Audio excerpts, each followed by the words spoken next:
Hi students, today we are going to start our second chapter of Unit 1 is Association of Attributes, right?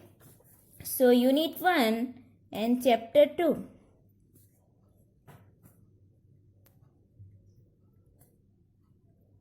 Association of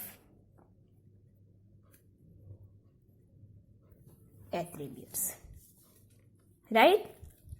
So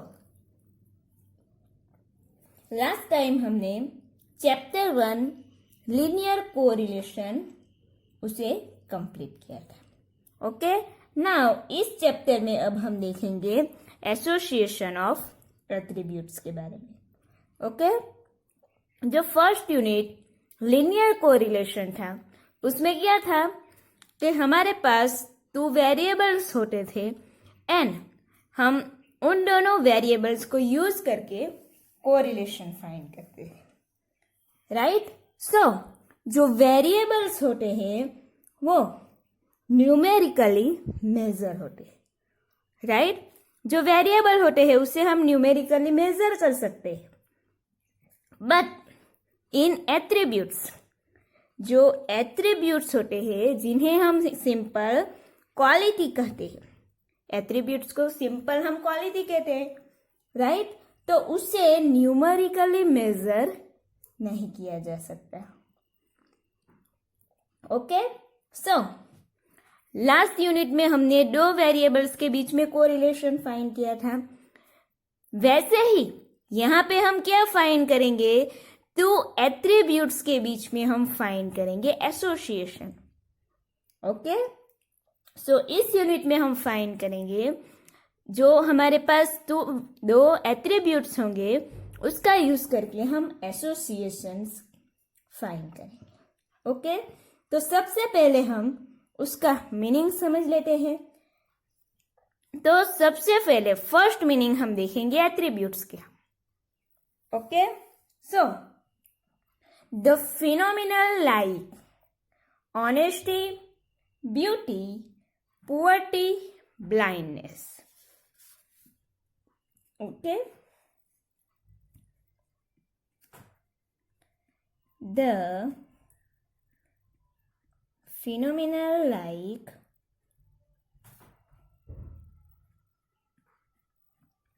honesty, beauty, poverty,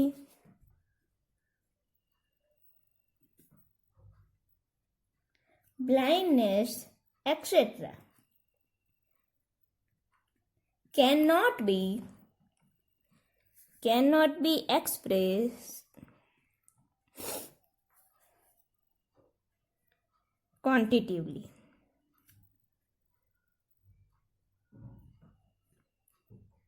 Such phenomenal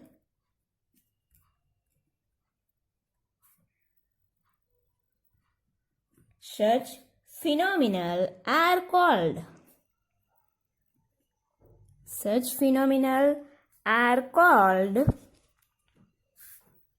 attributes.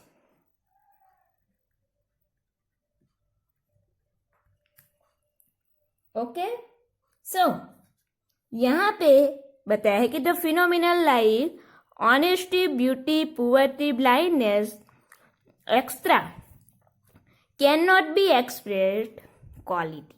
Such phenomena are called attributes, right? So quantitatively means उसे numerically major नहीं कर सकते हम, right? सो उसे हम बोलेंगे attributes.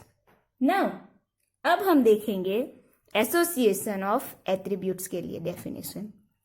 Okay, सो association में क्या होगा कि हमने देखा था कोरिलेशन में कि जो फर्स्ट वेरिएबल है उसमें जो भी चेंज होता है, इंक्रीज हो रहा हो या फिर डिक्रीज हो रहा हो, उसकी वजह से सेकंड वेरिएबल इंक्रीज या फिर डिक्रीज हो रहा हो तो उसे हम बोलते थे कोरिलेशन, राइट?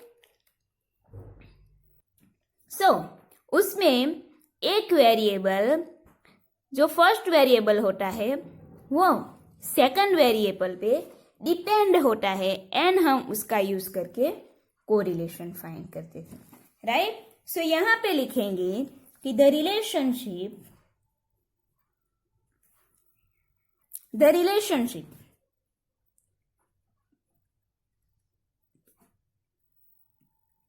अब हम डेफिनेशन लिखेंगे एसोसिएशन ऑफ एट्रीब्यूट्स की, okay.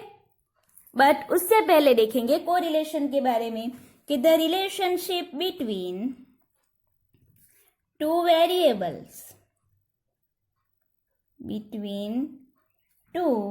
Variables can be studied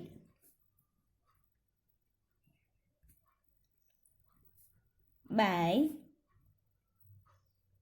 correlation, okay. Then second देखेंगे एसोसिएशन ऑफ एट्रीब्यूट्स के बारे में। सो कोरिलेशन में क्या होता है कि टू वेरिएबल्स के बारे में जो रिलेशन है उसे हम फाइंड करते हैं, एंड एसोसिएशन ऑफ एट्रीब्यूट्स में हम क्या फाइंड करते हैं, टू एट्रीब्यूट्स के बारे में। सो यहां पे लिखेंगे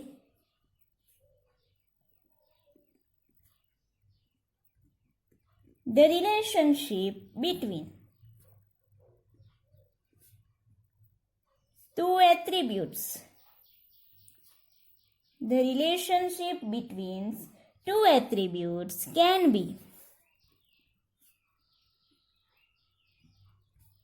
be studied by association.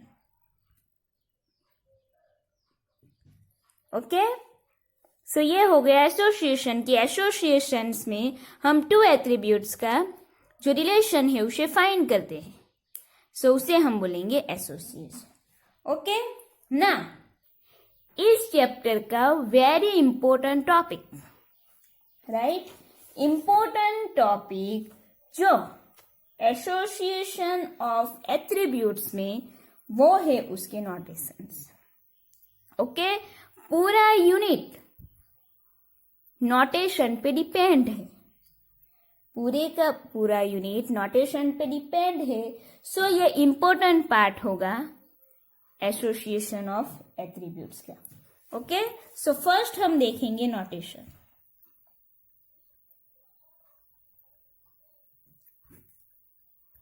First हम देखेंगे नोटेशंस, ओके। सो उसके लिए फर्स्ट हम एक एग्जाम्पल लेंगे, ओके, और एग्जाम्पल के थ्रू हम जो नोटेशन है उसे देखेंगे, ठीक है। So suppose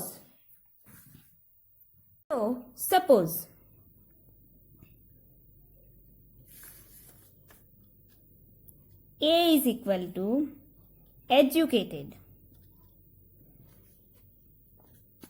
and B is equal to employed, okay. A is equal to educated and B is equal to employed. So first variable is A, so A is equal to हमने लिया educated and second variable B is employed, okay. So first variable हमने लिया A is equal to educated, now उसका opposite variable हम लेंगे, educated का opposite uneducated and ए का opposite हम यहाँ पे लेंगे अल्फा, ओके। ए का अपोजिट हम लेंगे अल्फा एंड एम्प्लॉयमेंट का अपोजिट अनएम्प्लॉयमेंट, सॉरी एम्प्लॉयड का अपोजिट अनएम्प्लॉयड एंड बी का अपोजिट बीटा, ओके। सो यहाँ पे हम लिखेंगे ए का opposite alpha is equal to educated का अपोजिट अनएजुकेटेड एंड बी का अपोजिट बीटा एंड एम्प्लॉयड का अपोजिट अनएम्प्लॉयड, ओके। सो ये जो 4 वेरिएबल्स है, ये जो हमारे पास 4 वेरिएबल्स है, उसका यूज करके हम यहाँ पे एक टेबल बनाएंगे, ओके। उसका यूज करके हम यहाँ पे बनाएंगे टेबल। ओके, सो ये जो 4 वेरिएबल्स है उसे हम यहाँ पे बोलेंगे एट्रीब्यूट्स। क्या attributes of A, B, C and alpha and beta. Okay, so now अब हम इन चारों का यूज करके एक टेबल बनाएंगे। राइट, ऑलमोस्ट बाइवेरिएट टेबल जैसा ही ये टेबल होगा। राइट, सो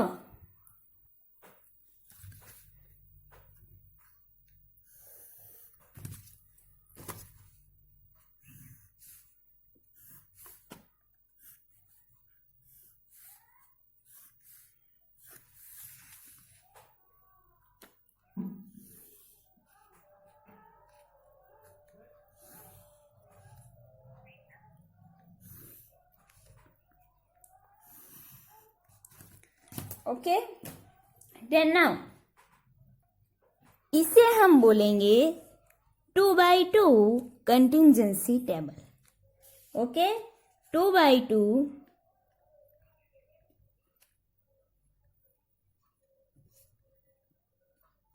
कंटिंजेंसी टेबल। सो यहां पे हमारे पास जो ये टोटल 4 वेरिएबल्स यानी कि एट्रीब्यूट्स है उसे हम यहाँ पे 1 by 1 पुट करेंगे एंड उसका 2x2 कंटिंजेंसी टेबल बनाएंगे। ओके, और उसे 2x2 कंटिंजेंसी टेबल या फिर 9 स्क्वायर टेबल भी बोलते हैं। 9 स्क्वायर टेबल भी कहते हैं। ओके, सो यहां पे हम A alpha, B beta 1 by 1 उसकी पेयर लिखेंगे। ओके, सो यहां पे हम लिखेंगे एक तो कि यहां पे एक पेयर लिखेंगे, एक पेयर यहां पे लिखेंगे। A is equal to educated, alpha is equal to uneducated. So यहां पे एजुकेटेड वो है ए एंड अनएजुकेटेड वो है उसका opposite alpha. Same B is equal to employed and B is equal to unemployed. So यहां पे लिखेंगे एम्प्लॉयड मीन्स बी एंड यहां पे आ जाएगा अनएम्प्लॉयड मीन्स बीटा।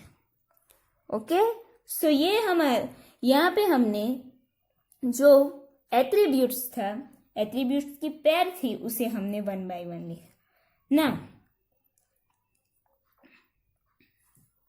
ओके, सो कोई भी एग्जाम्पल हो हमें एट्रीब्यूट्स के हर एक एग्जाम्पल में, एसोसिएशन के हर एक एग्जाम्पल में ए अल्फा एंड बी बीटा की वैल्यू फाइंड करने के बाद ऐसे table banana.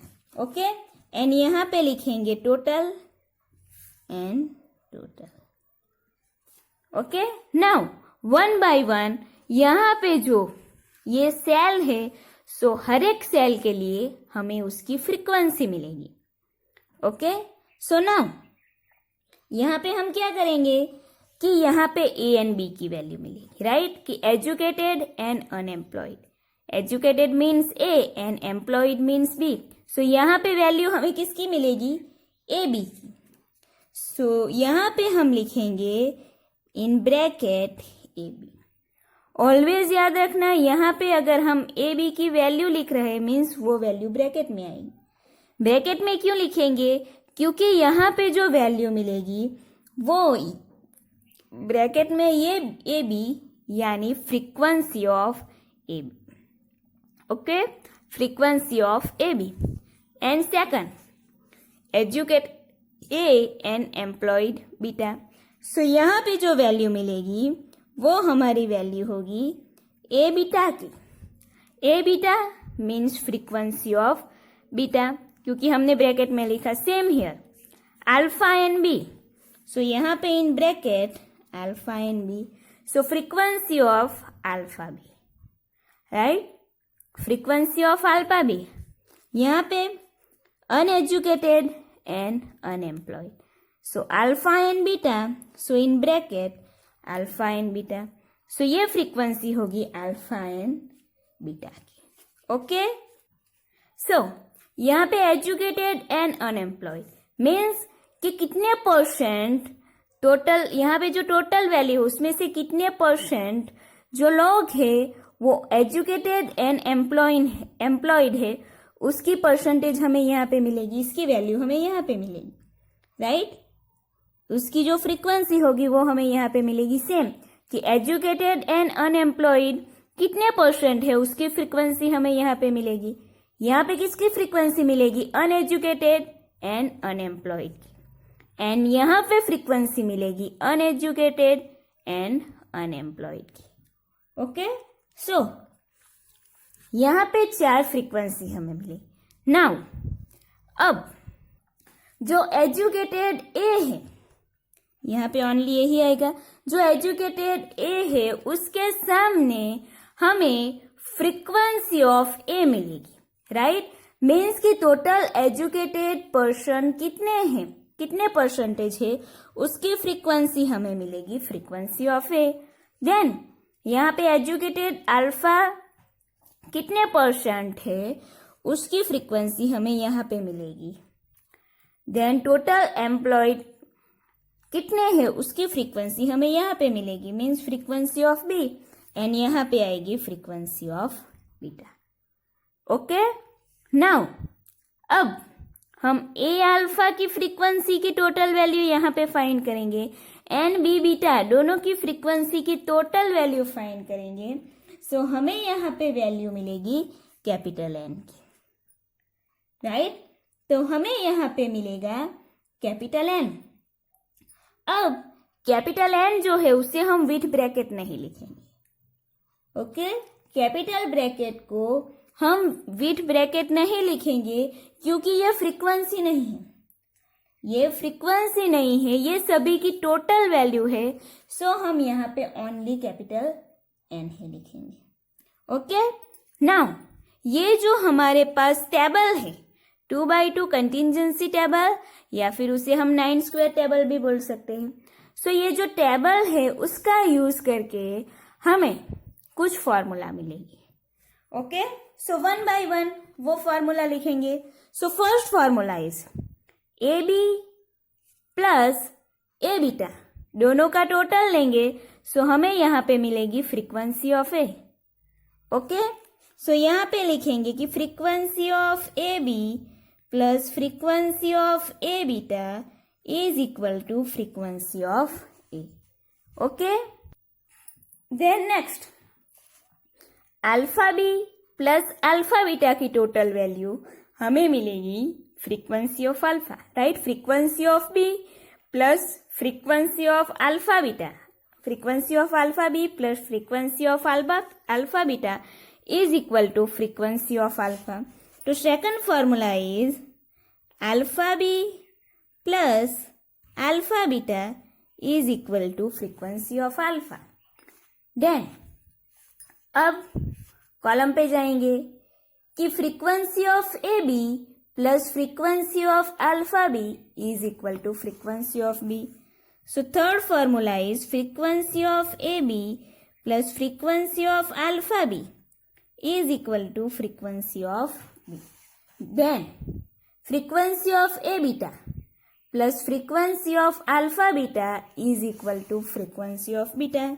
So A beta plus alpha beta is equal to beta. Okay, then अब हम क्या करेंगे, अब दो फॉर्मूला हमें यहाँ पे टोटल वैल्यू की मिलेगी।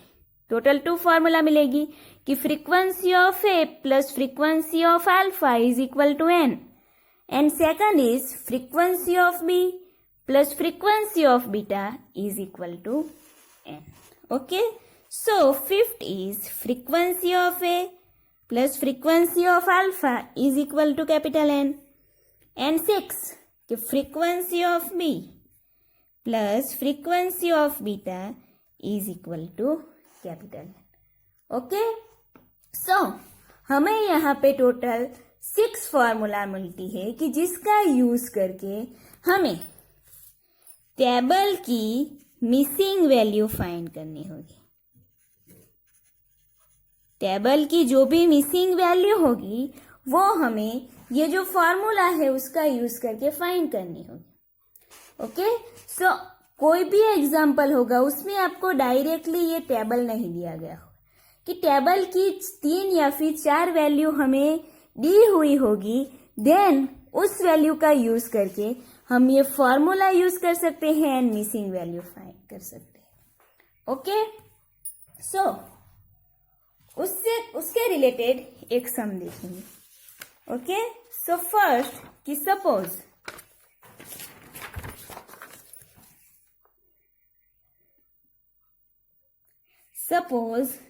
Capital N is equal to 200, frequency of A is equal to 120, then frequency of AB is equal to 90 and frequency of alpha beta is equal to 60.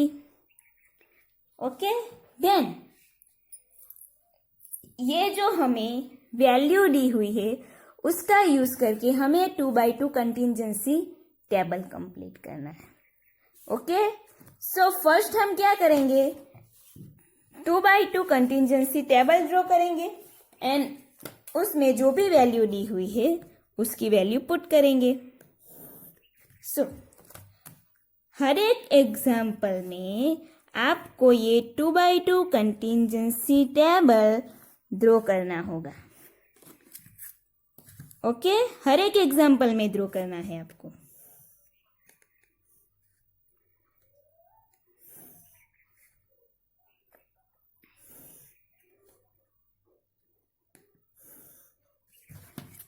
सो यहां पे क्या होगा, यहां पे ए अल्फा एन टोटल, यहां पे लिखेंगे B beta N total.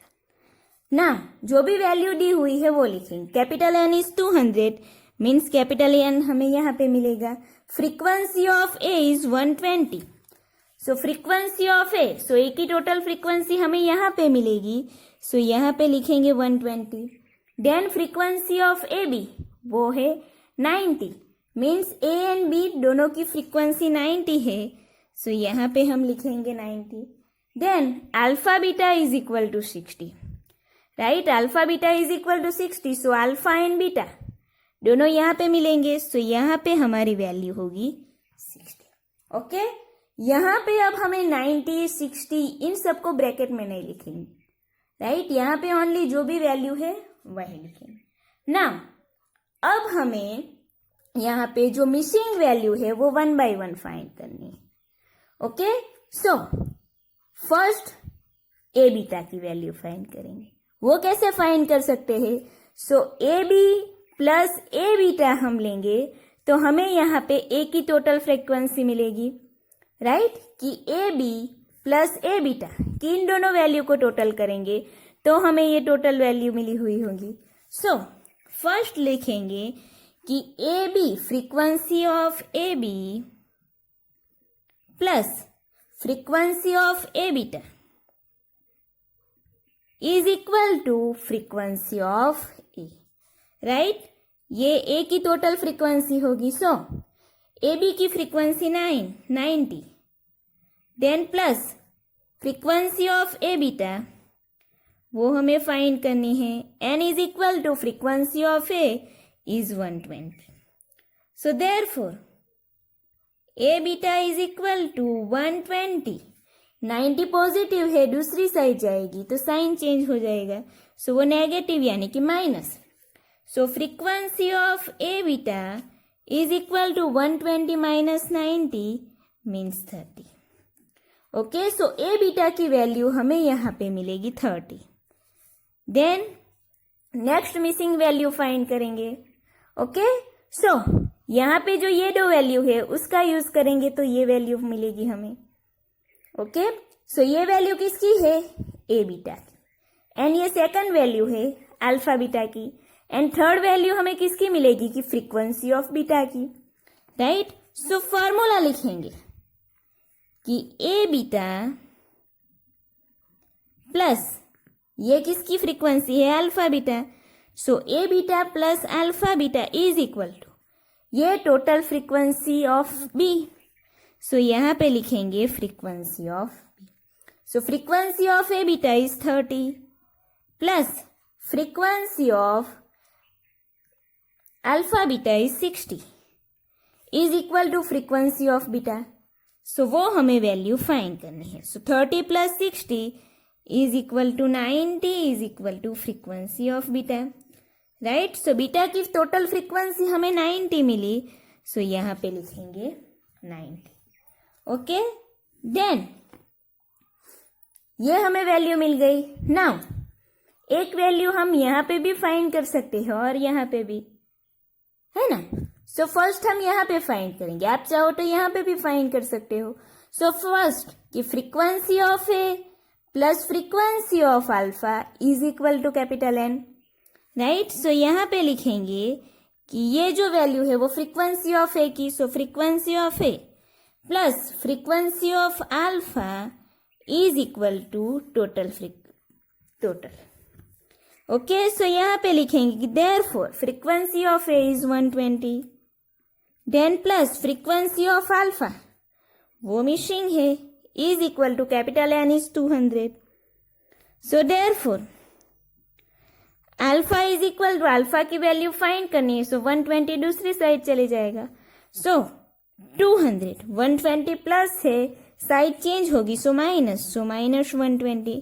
So therefore frequency of alpha is equal to 200 minus 120 is 80, right। So frequency of alpha वो हमें मिली 80। ओके, then now अब हम इन दोनों का यूज करके ये फाइंड कर सकते हैं या फिर ये जो दो वैल्यू है इसका यूज करके ये फाइंड कर सकते हैं। सो फर्स्ट हम अल्फा का यूज करेंगे कि alpha B plus alpha beta is equal to frequency of alpha. So यहां पे लिखेंगे कि alpha B plus frequency of alpha beta is equal to frequency of beta. Okay, so frequency of alpha B वो हमें find करनी है। Then plus frequency of alpha beta is 90 is equal to frequency of beta, sorry ये 60 है alpha beta की, and frequency of beta is 80. So now therefore alpha b is equal to 60 को दूसरी side लेके जाएंगे। So 80 minus 60, therefore alpha b is equal to 80 minus 60 is 20. Okay, so alpha beta की frequency हमें 20 मिली। सो उसे हम यहाँ पे लिखेंगे। नाउ आप क्रॉस चेक कर सकते हो कि 20 plus 60 is equal to 80। Then अब हमें यहाँ पे टोटल वैल्यू चाहिए। सो हम इन दोनों का टोटल करके भी यहाँ फाइंड कर सकते हैं या फिर ये फॉर्मूला यूज कर सकते हैं कि इन दोनों की प्लस वैल्यू फाइंड करेंगे तो 200 मिलेगा। ओके, सो 200 में से 9 को माइनस करेंगे तो ये यहाँ पे बी की फ्रीक्वेंसी मिल जाएगी। तो यहाँ पे हम क्या यूज करेंगे कि frequency of A B plus frequency of alpha beta, कि frequency of A B plus frequency of alpha beta is equal to, यहाँ पे टोटल फ्रीक्वेंसी हमें बी की मिलेगी। So frequency of B, then therefore A B is 90 then plus frequency of alpha beta, sorry alpha B, frequency of alpha B is 20 is equal to frequency of B वो हमें find करनी है।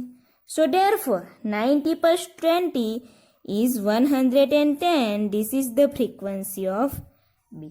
Okay, so यहाँ पे हमें frequency मिल जाएगी 110। Now 100 plus 110 plus 90 is 200, 120 plus 80 is 200. So सारे जो हमें टेबल में मिसिंग फ्रीक्वेंसी मिली सारी की सारी, वो सारी फ्रीक्वेंसी को हम क्रॉस चेक करेंगे तो हमें जो वैल्यू है वो सेम मिलेगी।